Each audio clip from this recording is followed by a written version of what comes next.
Hello, and welcome to the fourth of six presentations in the Women in Global Leadership series.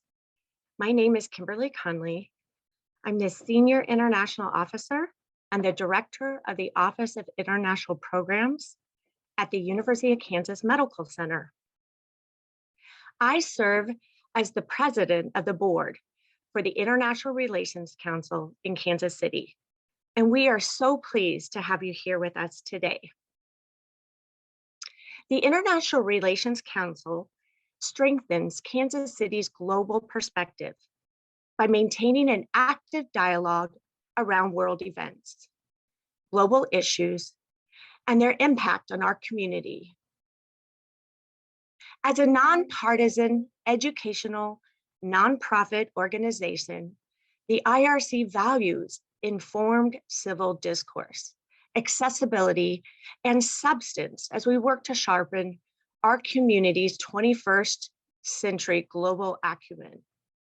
Whether you're joining us live or viewing this recording later, we invite you to learn more about the International Relations Council, including other upcoming events, and also how to join the IRC as a member on our website at irckc.org. Around the world, women are transforming how business gets done in sectors from government and foreign policy to the arts and international commerce. Women bring unique perspectives, approaches, and value to leadership roles.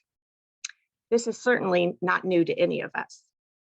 The International Relations Council is proud to present a 6-week series of insightful conversations with women in positions of global leadership. With their help, we'll explore the opportunities and challenges female leaders face in an international landscape and the outlooks and insights they have made the difference for them and their sector. We hope you'll engage with us today as we hear from women in global leadership and international NGOs. We certainly welcome your thoughtful questions through the course of the conversation. Please use the Q&A feature at the bottom of your screen. And do check out and share other IRC conversations as we consider a range of critical issues in the next coming week. We are also grateful to our sponsors who have made today's program and the Women in Global Leadership series possible. In particular, Global Series sponsor, Dr. Karen Beth Zacharias, sustaining series sponsor, Stinson, and supporting series sponsors, Burns and McDonald, Nicole Gresham Perry, Hallmark, and Hughes Blackwell. Thank you for finding value in these conversations. We are also grateful to the sustaining conversation sponsor for today's panel, Carolyn Cadell and Zonta Club of Kansas City II. I'm now pleased to introduce our moderator for today's program, who will introduce our panelists and help us navigate the conversation today.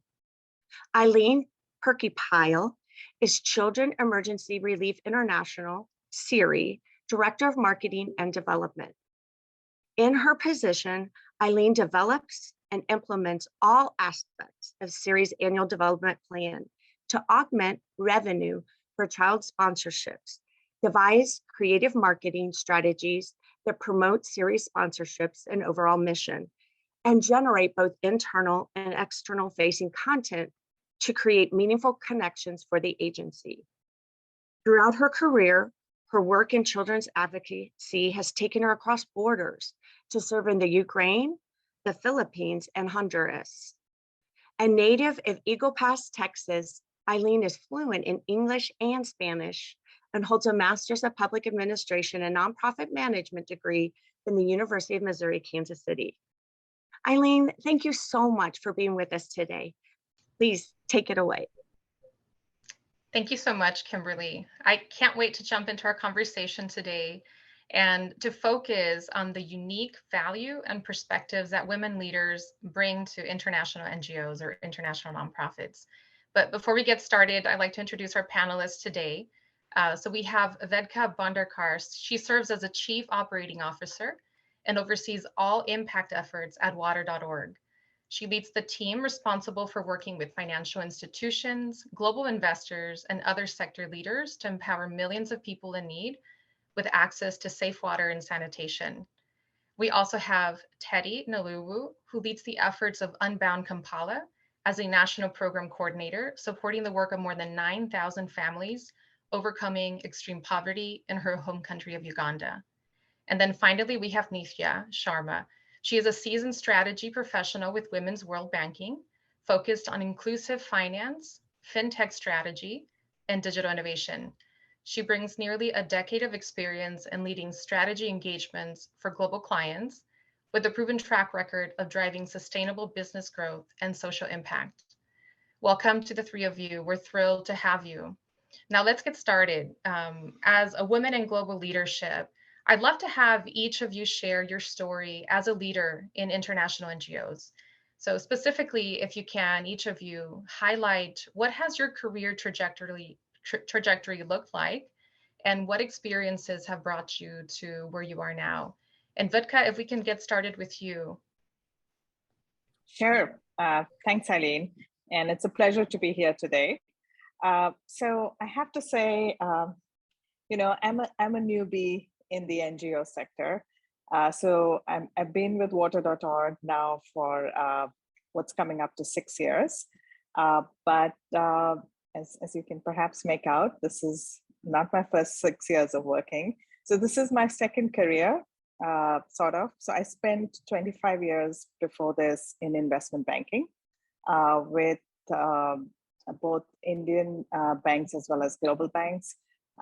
And I really enjoyed myself, I have to say that.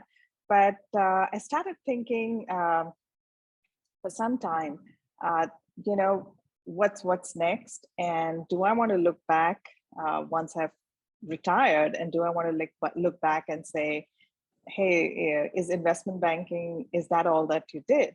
And I didn't want to look back and say that. And so I decided back in 2015 that I wanted to leave investment banking.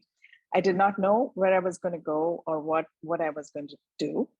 But then I started volunteering at a small not-for-profit here in Mumbai. I live in Mumbai currently in India. And that's a not-for-profit which I'm still very close to. I'm on their board. They work with intellectually challenged kids and adults. And that experience where I found that I could really use a lot of the training that I'd had in the corporate world, in the investment banking world, in the space of not-for-profits, gave me a little bit of an aha moment. And then I started thinking, okay, maybe the social sector is where I want to go, and I can really add some value. Because my first thought was, what can I add to the not-for-profit world? I'm not trained in that, I'm not studied that, but I realized that the for-profit world does train you in terms of building, in terms of thinking big, in terms of systems and processes. And then I was very lucky, water.org came along. I did not know of water.org, but as I learned more about water.org, and I could go on about this, there was so many, I felt like there was a lot which I could learn from the organization, but also what I could add to the organization. So I joined water.org 6 years ago to run India operations for them. I did that for a little over 4 years. Then the organization said, can you run our impact across all the 11 countries that we work in? So across Asia, Africa, and Latin America. So I did that for another year. And then a few months ago, I was asked to step up to be the Chief Operating Officer. And here I am. So that's my journey, Eileen. Thank you. Thank you so much for sharing. Teddy, can you please share your specific career trajectory and what experiences have brought you to where you are today?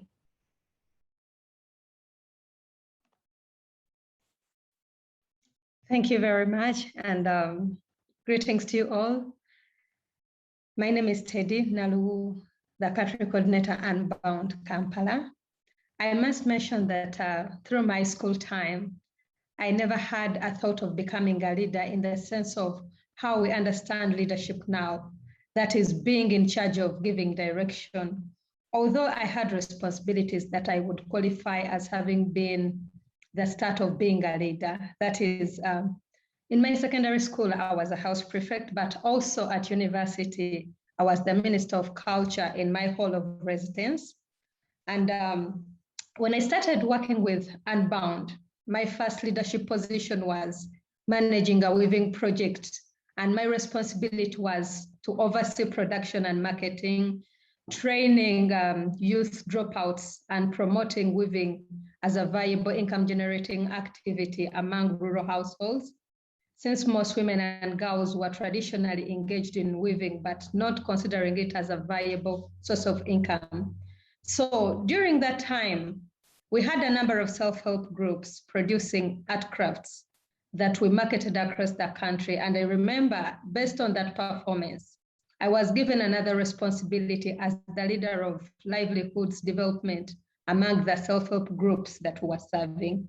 And so this broadened my focus area to a broader spectrum of sources of incomes for families, which goes way beyond weaving to include agro-based projects among other activities. And when the position of leading the organization Unbound Kampala, leading the organization in supporting families to overcome extreme poverty arose, I qualified, and for now 10 years, I lead the efforts of Unbound Kampala as the country coordinator. Thank you. Thank you so much for sharing. And Nithya, if you may. Absolutely. Thank you again for this opportunity. It's wonderful to be here, and looking forward to the conversation to share a little bit about women's role banking, but also to learn from all of you. So my journey, I think, really started when I was a child. I had the privilege and honor of being able to grow up in 3 different parts of the world. I grew up in India, I grew up in Sweden, and I also grew up, of course, in the United States. And so for me, growing up in 3 different cultures, it really hit home as a very young child the importance of understanding different perspectives and understanding and having empathy for people that have different backgrounds and different perspectives, and being open to learning from them. So that was kind of always there in the background, that desire to learn different perspectives and that desire to have impact. Again, having been in different parts of the developing world, really seeing, what are those challenges that the communities are facing, and at a very young age, sort of how can I have an impact? And what I realized, after several years of volunteering and working, is that everybody comes to the NGO sector with a strong passion, and again, that real desire to make change and have impact.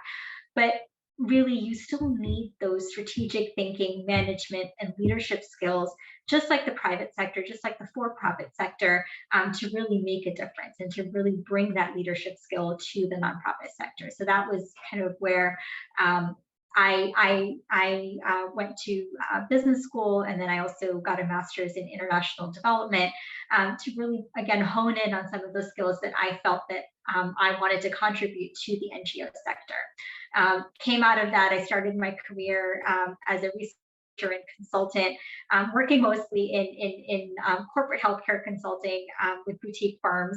And I think what that taught me is really some of those transferable skills that I use to this day: critical thinking, communication. How do you really take data and boil it down to messages that are meaningful and impactful? So I think there's a lot of synergies between that career and kind of where I am today.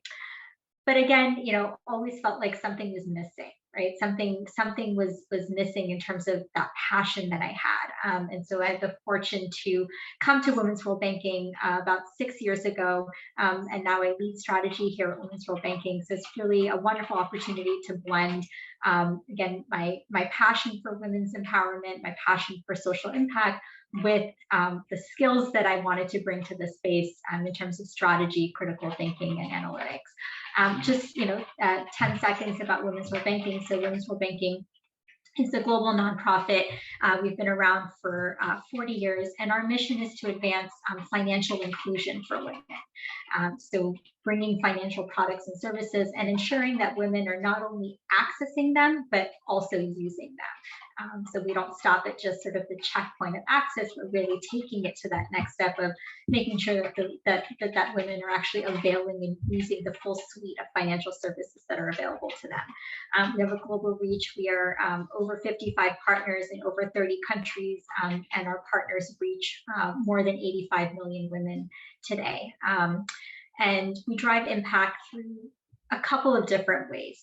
First is our scalable market-driven solutions, where we actually provide technical assistance and strategic advisory to the financial service providers that we work with to help them design and develop products that serve women, research, policy advocacy. We also have the Gender Lens Private Equity Fund.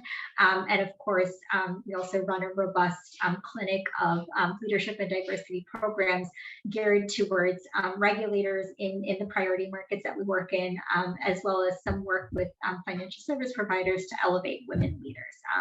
Our thesis being that the more diverse organization you have, the more focus you're going to have on a more diverse clientele that includes women at the end of the day, and making sure that women have access to financial services. So I'll stop there.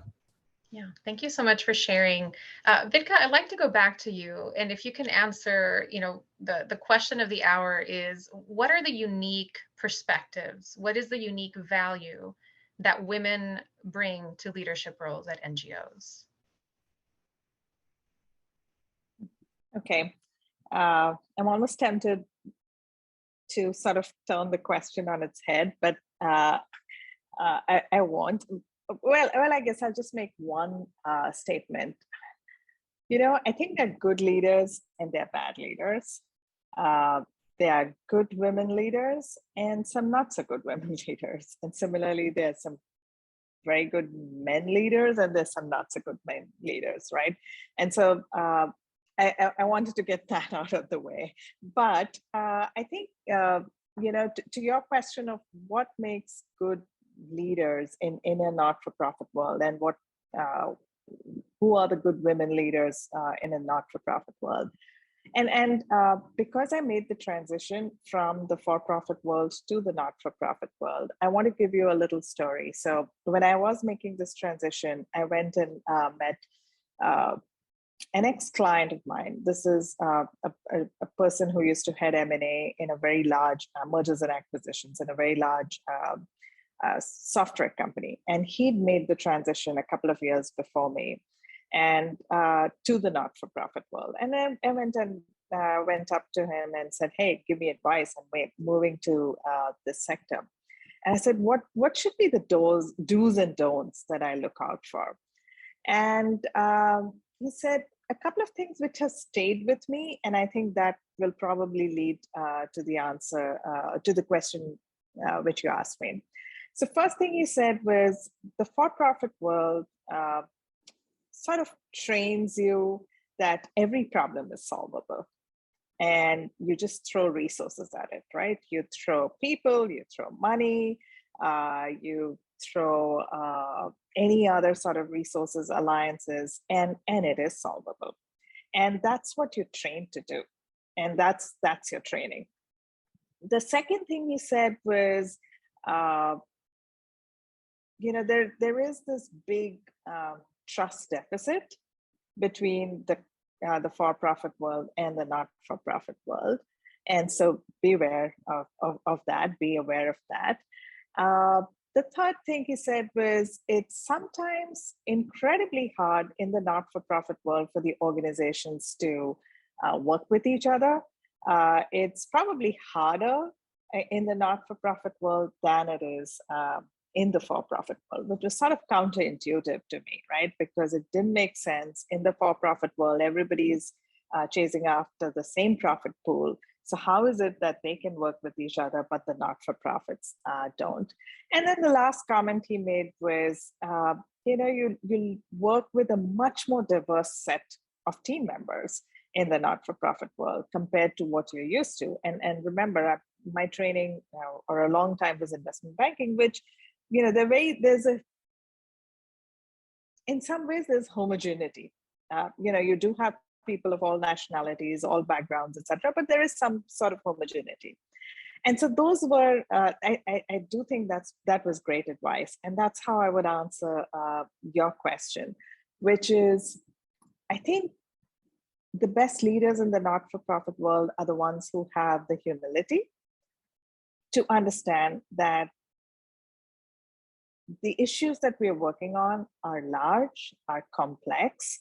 There are lots of interrelated dynamics. We always have to keep the people who we serve right at the center and not come up with, or never have the arrogance to think that, hey, we know what to do here.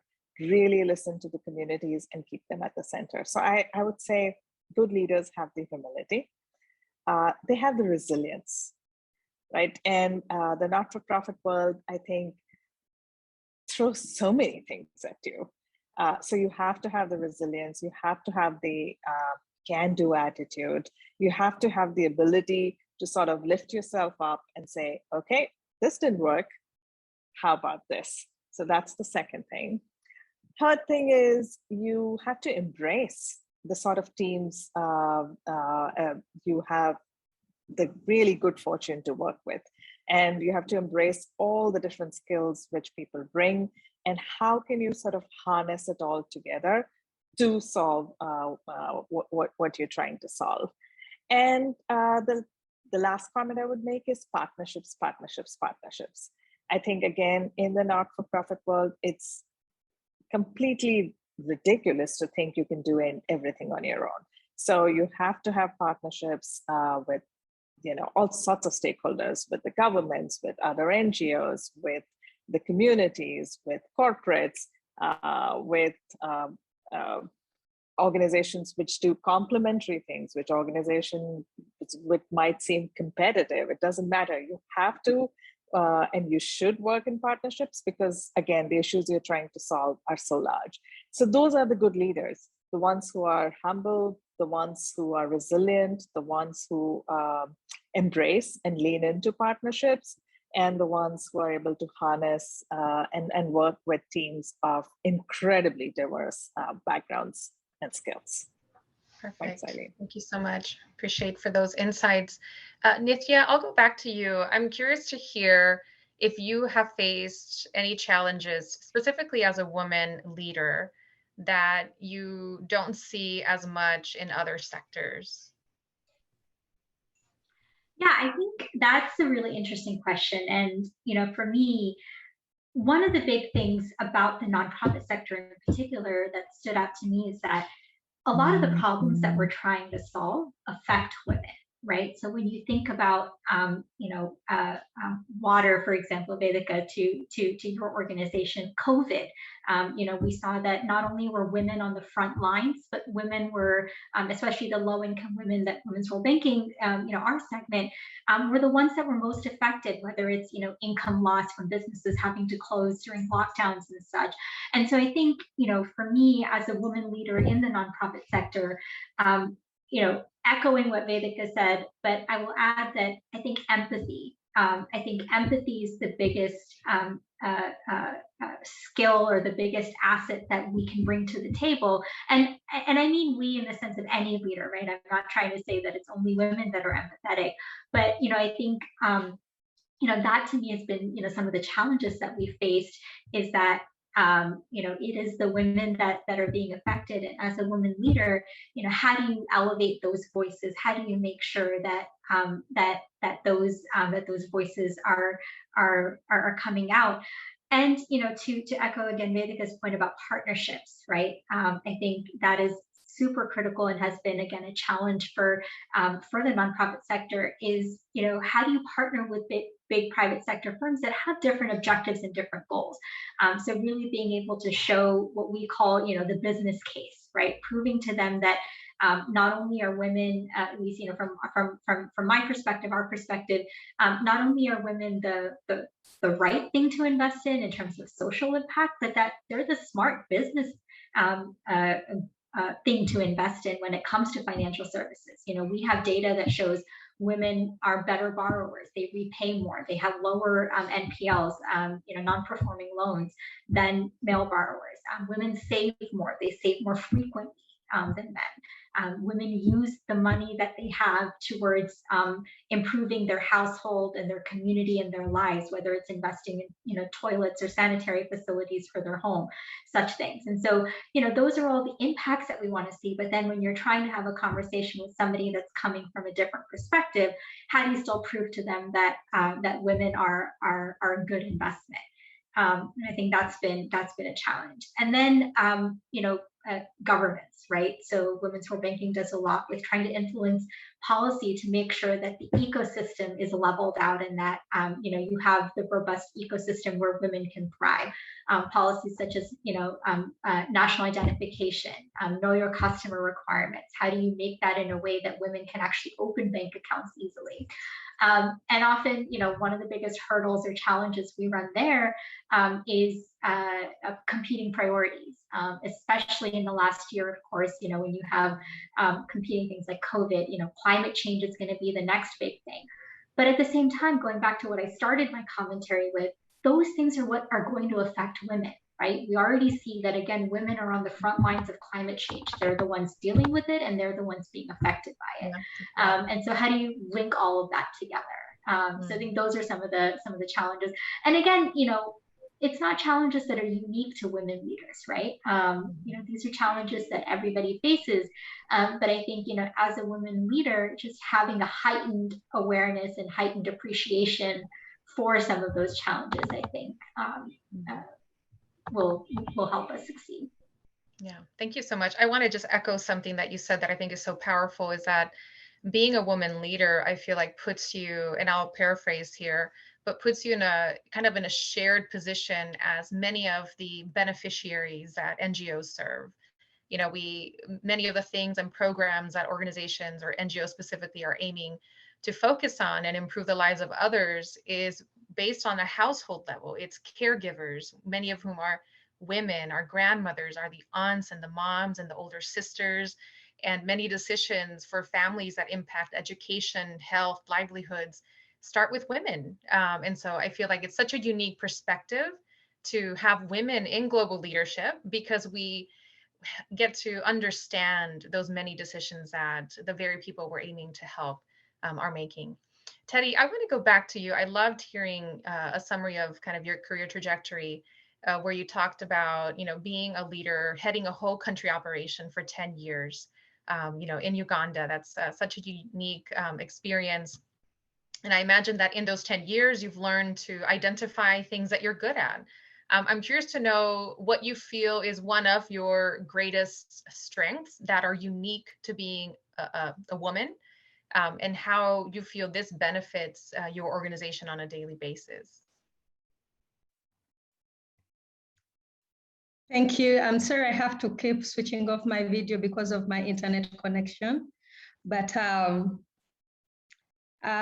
one of my strengths is that I have the ability to engage and inspire a team to produce results.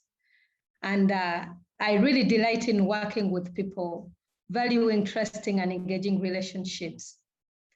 I have the courage to work on difficult issues, especially those that are gender sensitive, such as access to land for development for women and their families.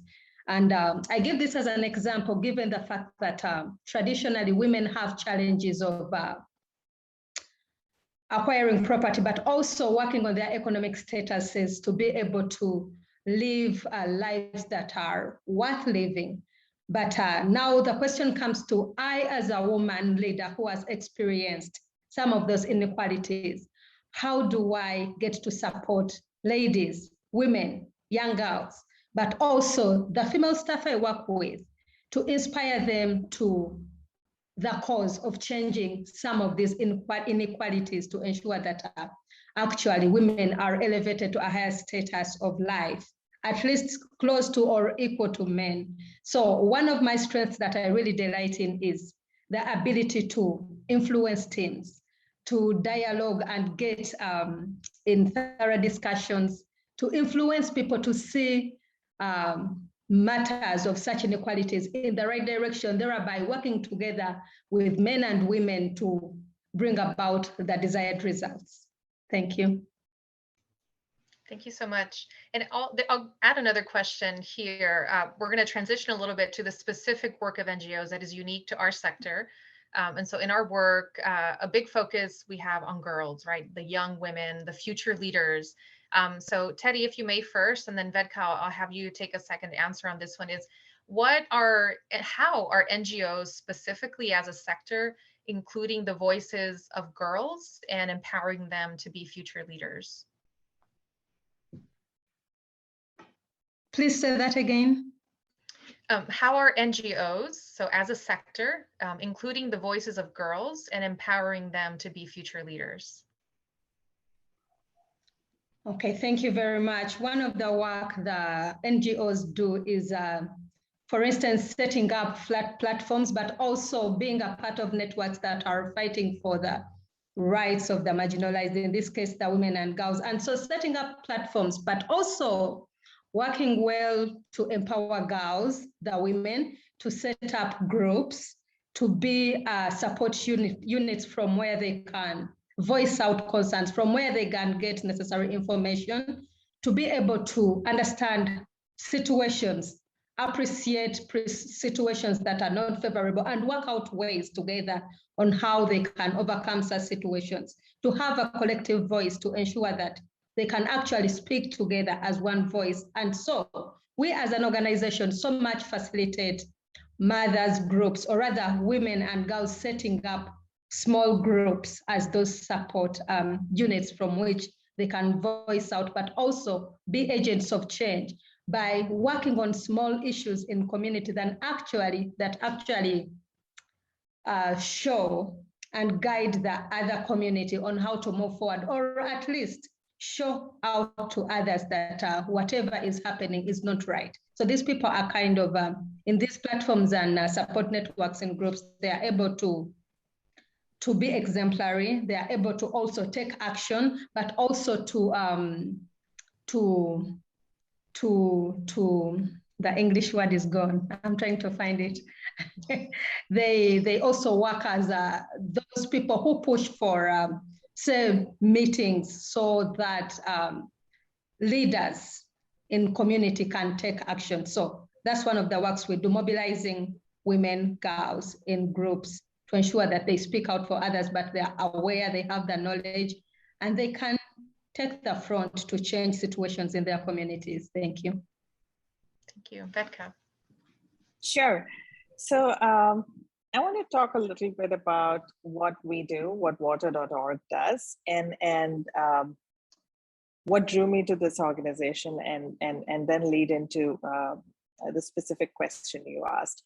So water.org, we're a global not-for-profit based in Kansas City, headquartered in Kansas City, and we exclusively work on enabling access to safe water and sanitation for those living in poverty.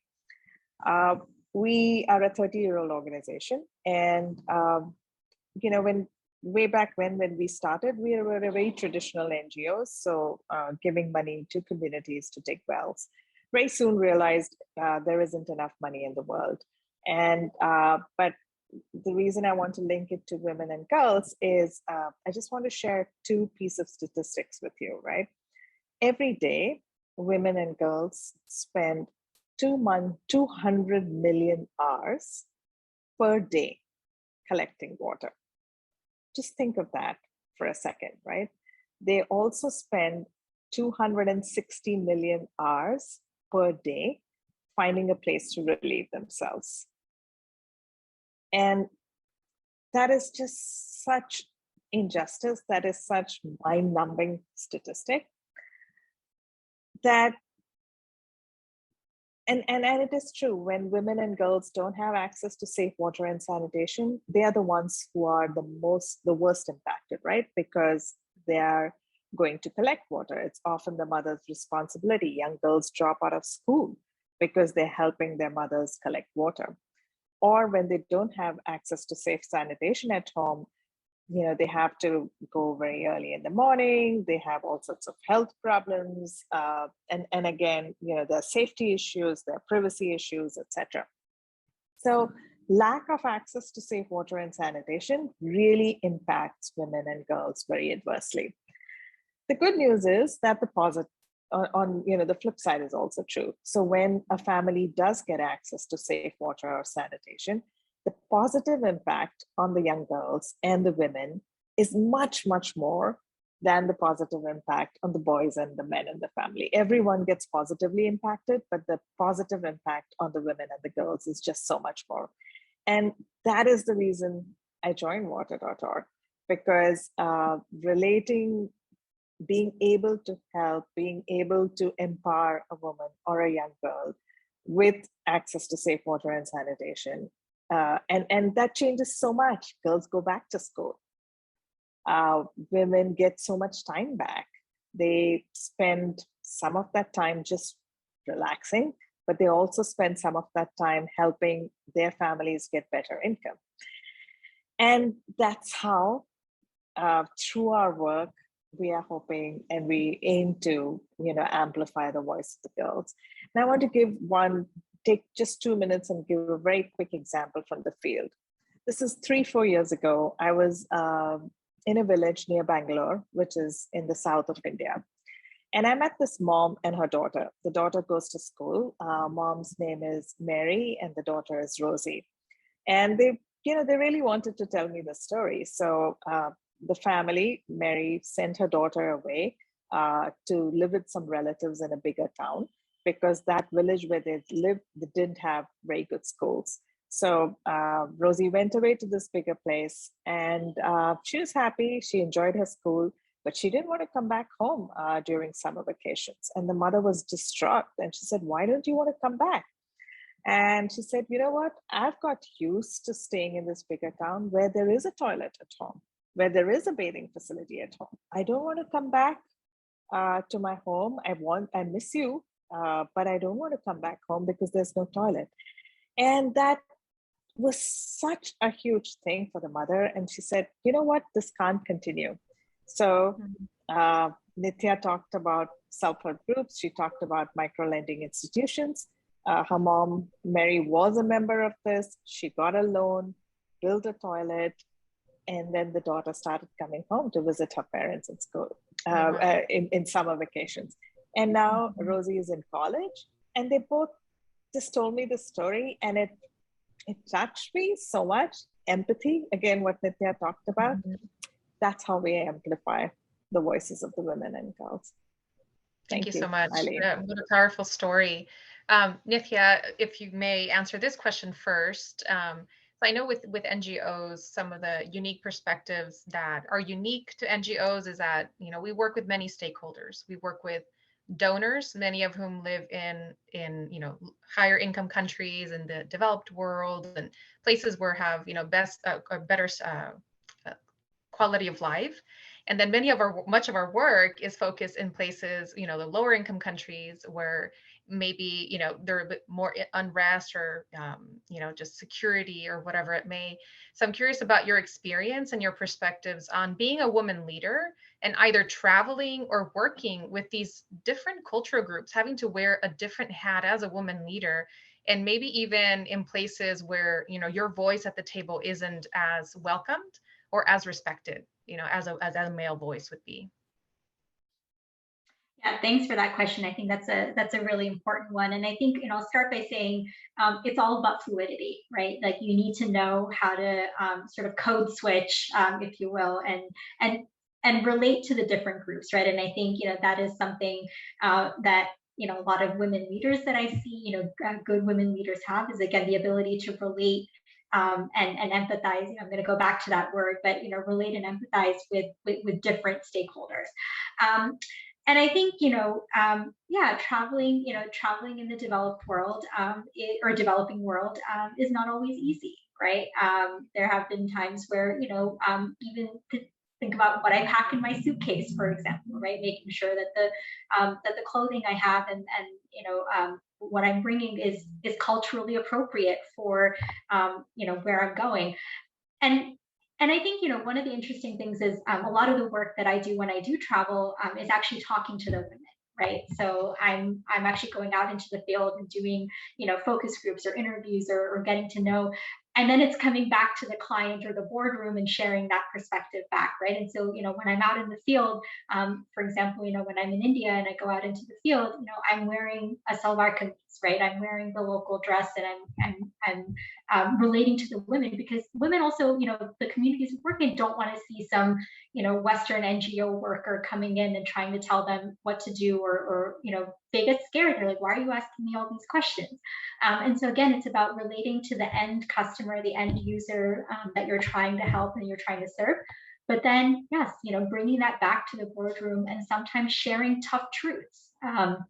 And you're right. I mean, I think as a woman leader, there are challenges, but I think I've been very fortunate that I've always had a supportive team and supportive colleague that allow me to kind of bring my voice, and throughout my career bring my voice to the table. And now that I'm in that position, I make sure to elevate those who come with me. But I think it's also about when you start the journey, right, with your partner, with that financial service provider that we're working with, it's about making sure you have the buy-in at the most senior level from the get-go to even begin whatever project or initiative or intervention that you're trying to do.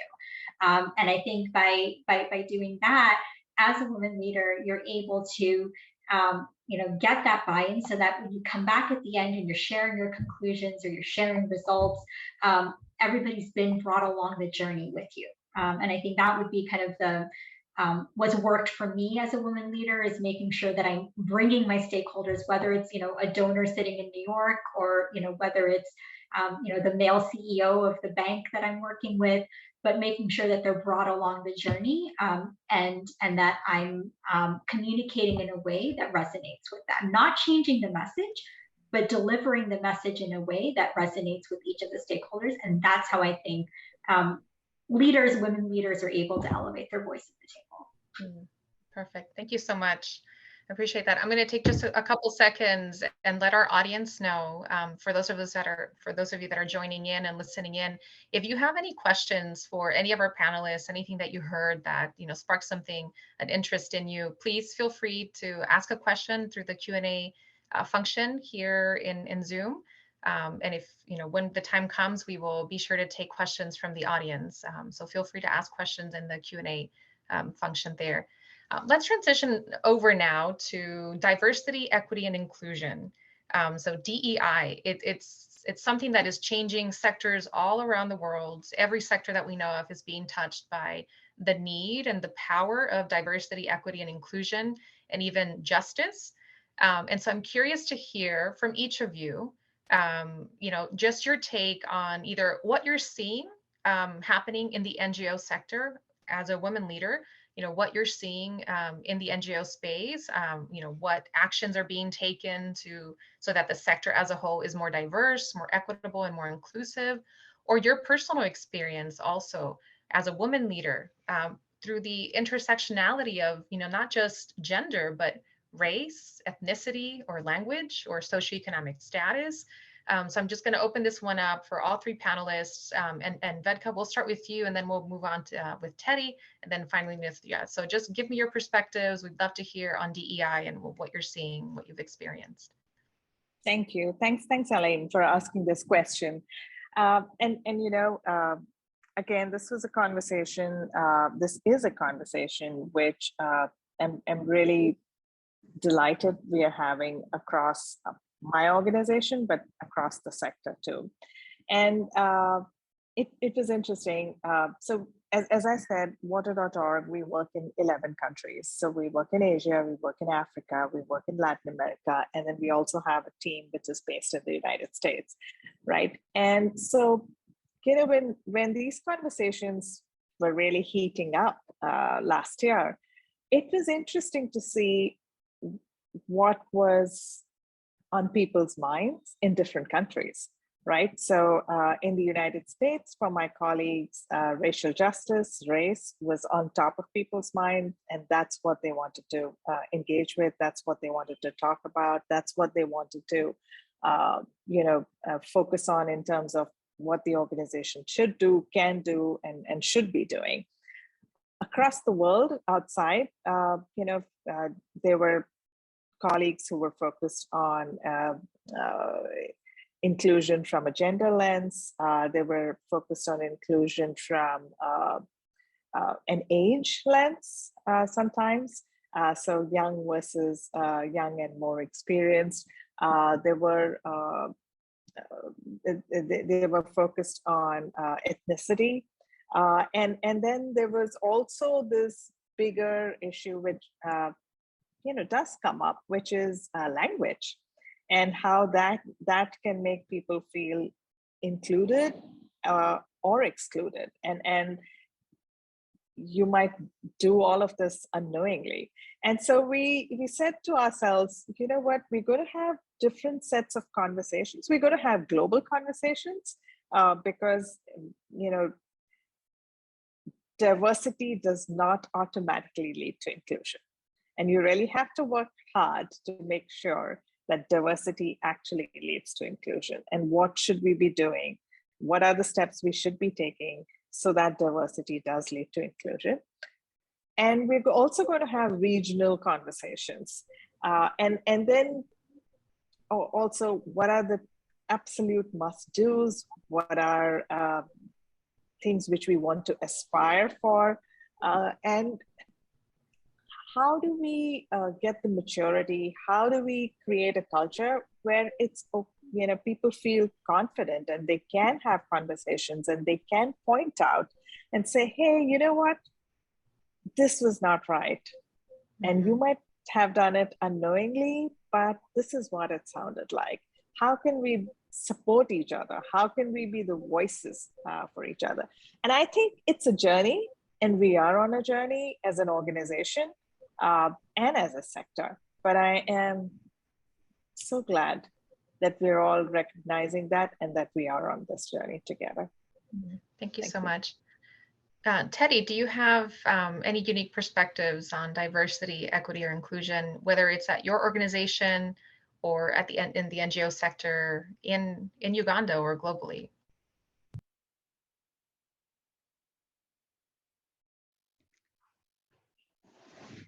Thank you very much. Yes, I have something to share as regards diversity, equity, and inclusion, and but I'll be very specific to how we as Unbound, especially in Uganda, Kampala, how we incorporate some of these in the way we do our work. So particularly to do with equity, this is ensured in policies at organizational level, but also in our work to the people we serve. Take, for instance, I've kept talking about self-help groups where mothers gather. And so also in their constitutions as guidelines, how they include necessary issues that support them to be able to voice. But even in our work, as we work with the local leadership, these are people who are mandated to serve the communities. So also here we undertake sensitizations, we undertake trainings of the local leaders to ensure that as part of their meetings, as part of their daily work, they support issues that affect women. And so to begin with, for instance, as with the organization Unbound, in our policies, we ensure that our policies about equal employment opportunities, matters that actually affect women, how are they included in the policies, leave they're supposed to take. I mean, all those are situations in which we ensure women are catered for.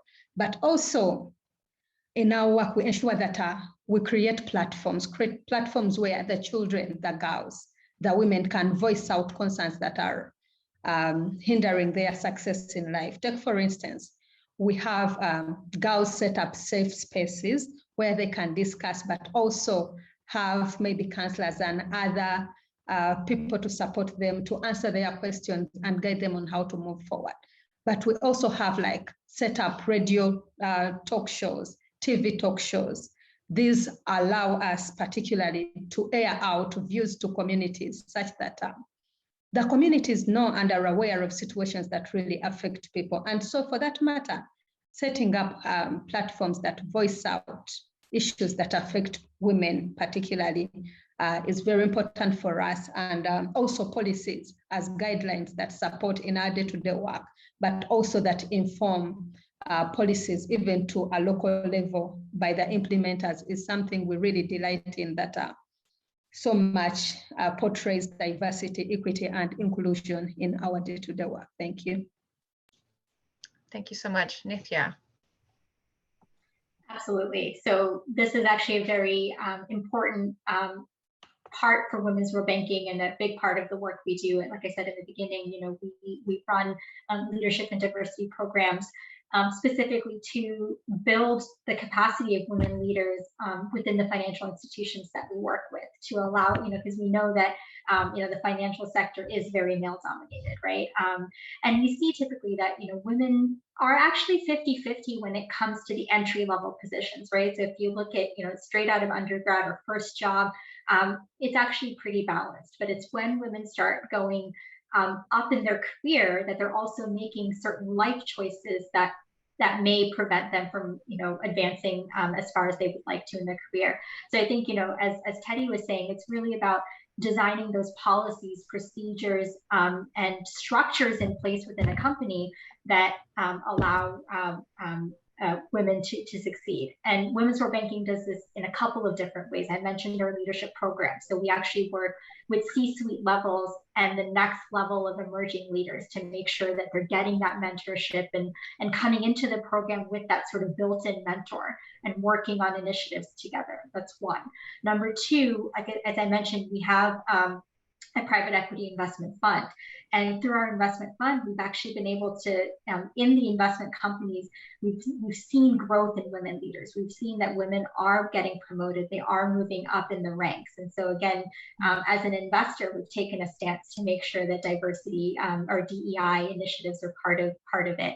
And then finally, we run FinTech Innovation Challenge, where we try to identify fintechs that are serving women.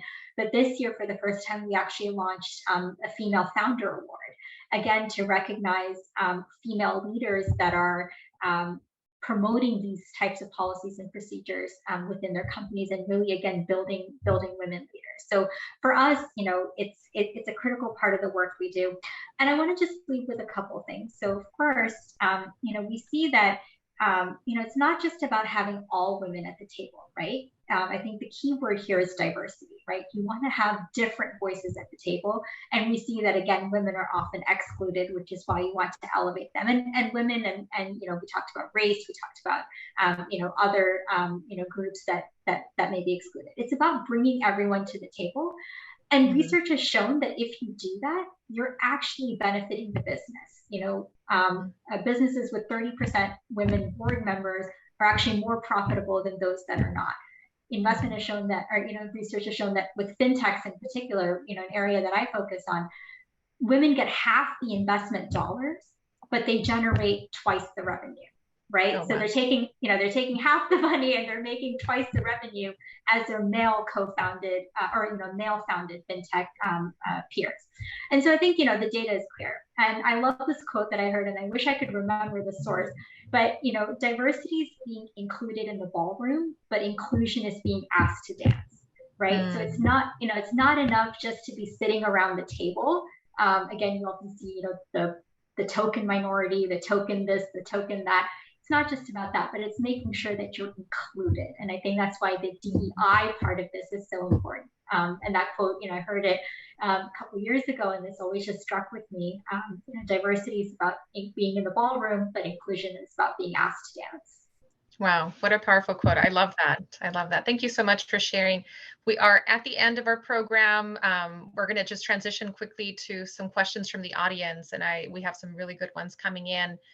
So we'll just squeeze in one or two maybe, and then we'll hand it over to the staff at IRC here.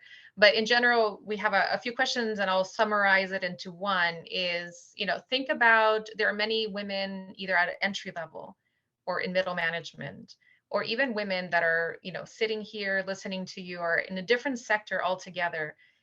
What advice do you have for those women leaders who look at you, who have heard some of what you said, read your profiles, and think, one day I want to be a woman in global leadership and work at an international NGO?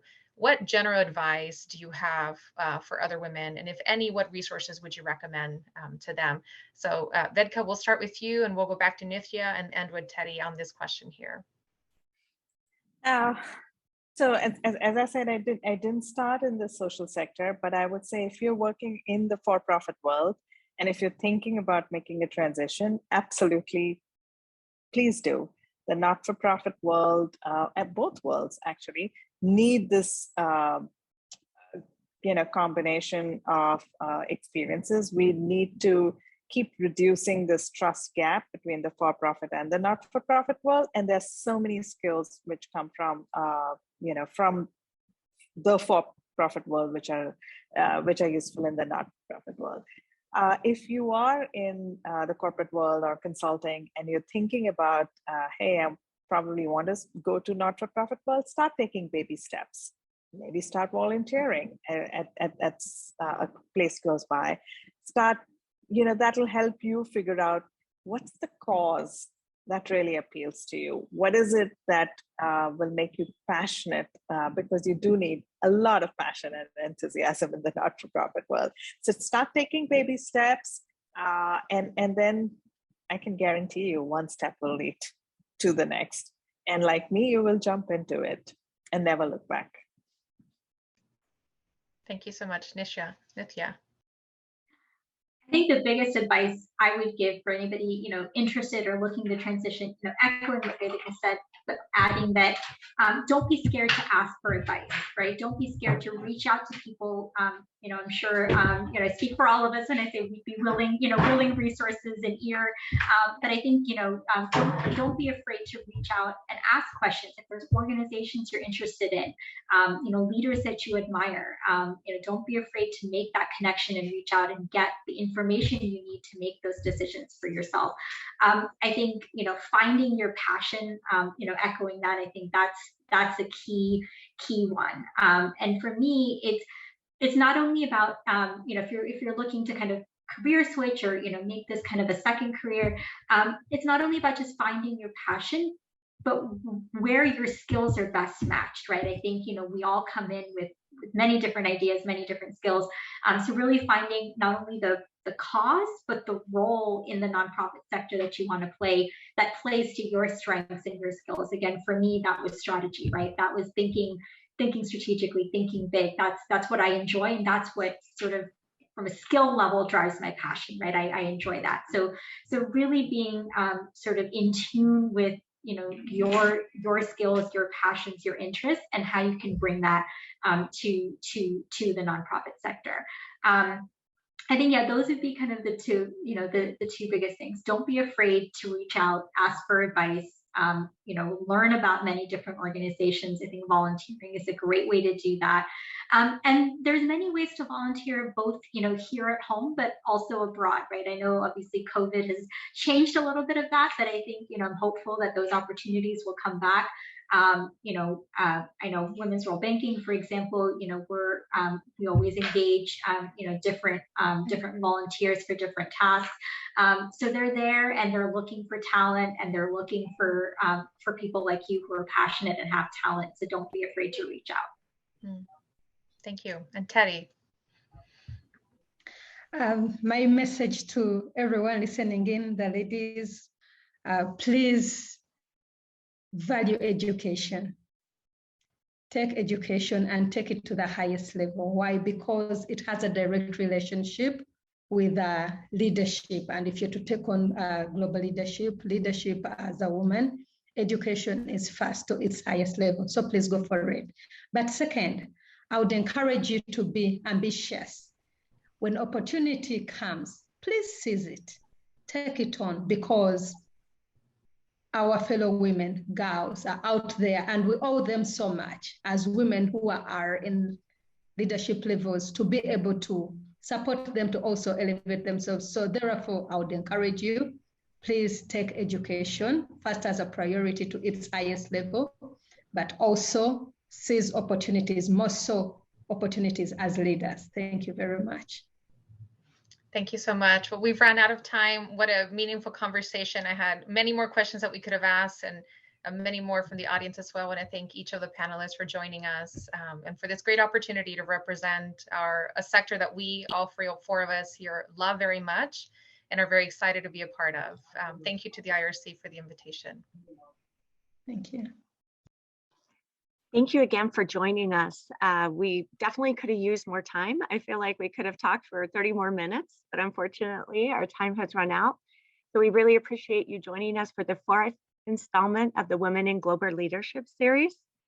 We express our thanks to our moderator and all of our panelists for this really meaningful and really engaging conversation. Thank you so much.